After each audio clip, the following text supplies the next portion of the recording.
A new study reports that girls continue to enter puberty early. The difference with this study is that race is no longer the predicting factor. Arise News medical contributor Dr. Aletha Maybank is here to talk about this story and some more. Hey, good to see you. Good to see you as well. Okay, so we've been seeing this trend for a while now of girls entering puberty at earlier and earlier ages. Now this new study has a kind of an intriguing cause. Right, intriguing cause and deceit among all young girls. So this study looked at 1,200 young girls in 3 different cities across the country. What they noticed is that not even just race. So earlier what we used to know is that Black young girls would have puberty earlier. So around 8 years old would be around their average, or maybe 8.8 years old was their average age of puberty. In this particular study, it's showing that even white girls are having puberty at 9.7 years old, which is about 3 to 4 months earlier than what it was in 1997. This is across all races. And the main risk factor they're saying is obesity. These children were born into the obesity epidemic. And what obesity creates is that fat cells actually produce estrogen. Estrogen is really what starts and sparks puberty, and puberty in the sense of developing breasts. And is it obesity and I'm thinking it probably is since this is a scientific study, but the medical definition of obesity, or just sort of a, right, so they're a portly child? Beyond a portly child. So they're looking, the definition of what we look at as far as in the medical side is your body mass index. So looking at your height to weight, and it varies, based on what age you are as a child and if you are a boy or a girl, but we're really looking at what is the body mass index of this child, and noticing that, as the body mass indexes are increasing, so is the age, or decreasing is the age of puberty. I was going to ask you if for the child who has a higher body mass index, is there a connection that their puberty might start even earlier than someone that has a high body mass index but not as high?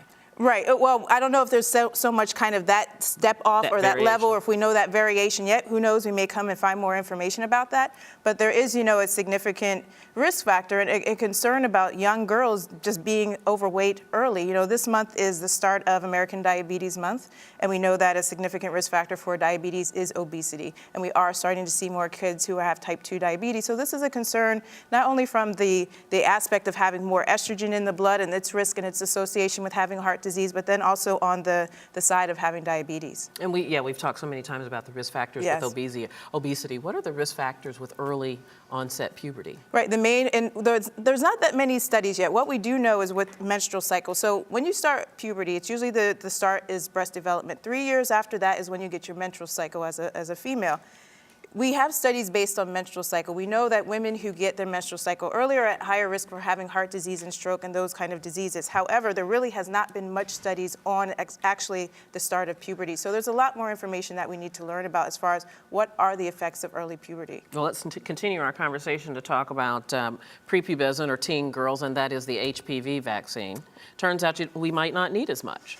That's what this study is showing, and hopefully, we don't. But this particular vaccine, which we've talked about before as well, HPV, which is one of the most significant risk factor for getting cervical cancer in women in this country, and especially in other places around the world. There's a vaccine, there's 2 makers for it. It requires typically 3 doses. That's what it is manufactured for. That's what it's marked for and labeled for. What they're finding, though, is that women are not, or young girls really aren't getting their vaccine. Only about a third of young girls have actually gotten the full 3 doses. About half of them have only gotten 1 dose. So researchers at the National Cancer Institute wanted to look to see, well, if they're getting 1 dose, is it effective? And what they're finding is that women who have gotten some of these 1 dose, they're showing 100% antibodies that are present. So when you get a vaccine, the whole point of it is that you give a piece of kind of a dead piece of that virus, and then your body creates antibodies so that when that real virus is introduced, your body can fight it off. So they're showing that there are levels of 100% coverage. But again, this is a really early. We still have a lot to look at to see if it's going to maintain itself, because many times with vaccines, you need to have boosters over a particular time because the immunity actually decreases. So, but it may be promising, and the vaccine itself is actually very expensive. It can be $130 a shot. And so if we can, make it to the point where people only have to have 1 shot if your insurance doesn't cover it. Most insurance does cover the vaccine, but there are times when it doesn't. But, if we can decrease the amount of vaccine that women need to get, the better access women can have to it. Absolutely, yeah, that is promising news. We'll see what happens with that. And finally, before I let you go, tell me a little bit about this connection between testosterone and heart disease. Right, so this is a study that looked at almost 8,700 men, and men who were in their early 60s with low testosterone levels. These men already had heart disease. Most of them were getting surgery to help unclog their arteries. And what they noticed is that men who had taken testosterone actually had a 30% more likely chance of getting heart disease or dying from heart attack than those who did not. And so this is pretty significant in the sense that there's a lot of men who are getting testosterone therapy at this time. They're getting hormone therapy. There's a lot of research on estrogen therapy for women that we know from many of the years, and we know the effects of estrogen therapy. We really don't know the effects of testosterone hormone therapy, and there's a lot to be learned.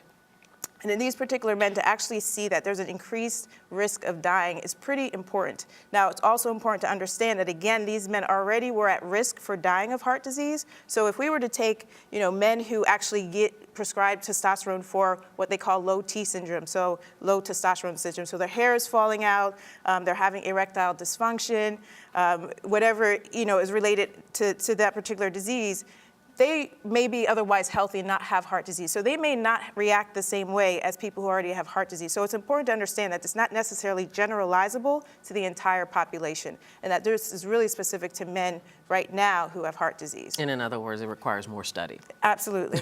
All right, Aletha Maybank, thank you as always. Oh, you're very we'll welcome. See you next week. You're